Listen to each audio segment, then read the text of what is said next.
প্রথম থেকে আমি কোনো ভয়েস দিইনি, তার একটা কারণ আছে। বৃষ্টির একটা আওয়াজ এত সুন্দর মধুর সুর বাজে যে মন ভরে দেখতে ইচ্ছা করে এবং শুনতে ইচ্ছা করে।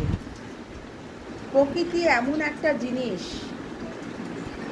যে যাকে কখনো সাজাতে হয় না নিজের হাতে করে, সে নিজেই সেজে গুজে আসে। সে জানান দিয়ে দেয় কখন সে আসবে, কী রূপে আসবে, কখন প্রখর রোদ হয়ে আসবে, কখন মেঘলা হয়ে আসবে, কখন বিদ্যুৎ চমকি আসবে, কখন ঝিরিঝিরি বৃষ্টি হয়ে আসবে, কখন মুষলধারে হবে, কখন ঝোড়ো হাওয়া হবে, কখন শিলাবৃষ্টি হবে। ঠিক সে তার রূপে সে চলে আসে।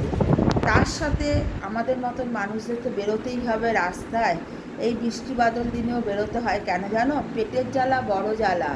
যে জ্বালা সমস্যা সমাধান করতে হলে প্রত্যেককে নিজ নিজ কর্মস্থানে যেতেই হবে।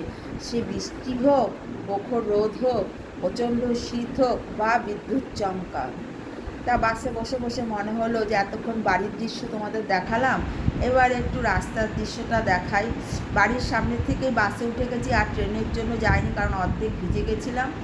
বাসে করেই কলকাতাতে যাচ্ছি। ভালো লাগছে বেশ।